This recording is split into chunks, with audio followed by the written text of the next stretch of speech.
In this video, we are going to go over all 12 houses in the zodiac. So, this is a part of the Astrology 101 series that I've created where I go over the signs, the planets, and the houses.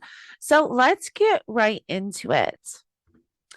The first house. The first house represents the individuals of the chart that it is. So your personality or the individual's personality, the character, the physical appearance, the individual's outlook on life and life experience can all be interpreted through the first house. Your perfect perception, on your physical reality. Major life themes, events, and experiences can show up in the first house, as well as the birth experience. So, if there was a traumatic experience that happened when your mother gave birth, that can actually be shown in the first house.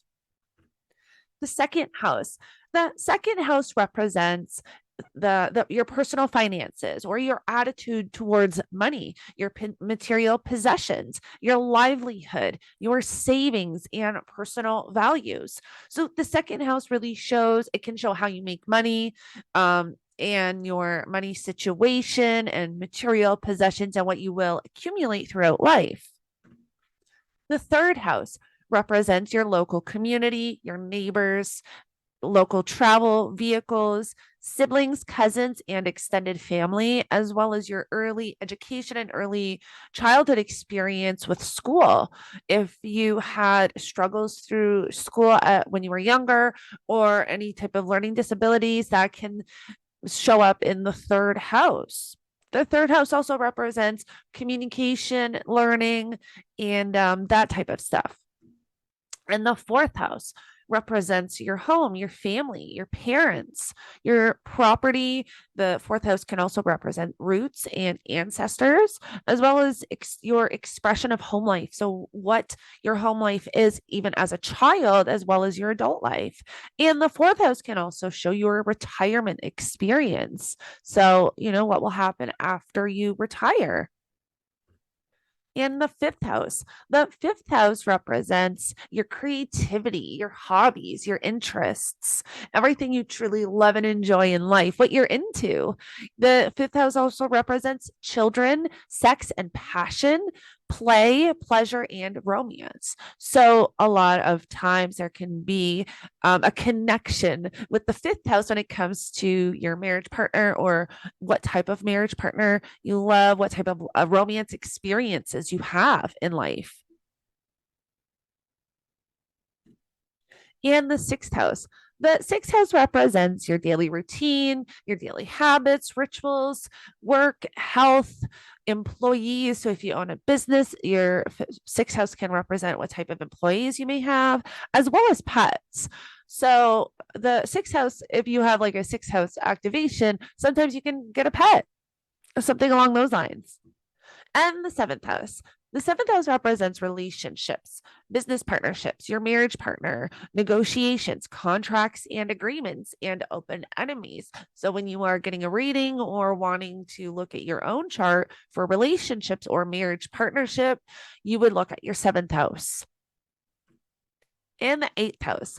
The eighth house represents taxes, inheritance, psychological transformation, and mental health, psychological issues, death, partners, finances, outside money coming in from outside resources, power and control can be in the eighth house, as well as trauma and sex. But it's different from the fifth house, where the fifth house is more of a passionate, romantic sexual experience, and the eighth house is more of like other sexual experiences.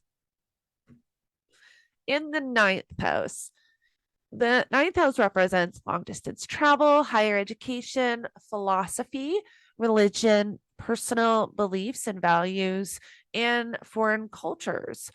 So the ninth house is good for higher education if you wanted to see for college, university, things like that. That can all show up in the ninth house. Or if you're someone who likes to travel, you may have a lot of planets or energy within your ninth house. And the 10th house. So the 10th house represents authority figures, your career, public reputation, leadership, occupation, and the legacy that you will leave behind, in this lifetime. And the 11th house. The 11th house represents friendships, social groups, social media, humanitarian pursuits, social recognition, as well as group associations. So if you are someone that does a lot on online or social media, you could have energy there, activations of that in your own chart. In the 12th house. The 12th house represents spirituality, past lives, karma, places that are hidden, like hospitals, institutions, prisons, retreats. The 12th house is also the house of endings and subconscious, our subconscious. So, subconscious belief systems or patterns and habits. And the 12th house is also about transformation. And I say this because the 12th house, anyone that has energy in the 12th house, it requires a form of transformation and in order to work with that energy better. So if you have energy in the 12th house, a lot of people that are not aware of their chart tend to really struggle with, whatever themes and topics are associated with the planets in the 12th house.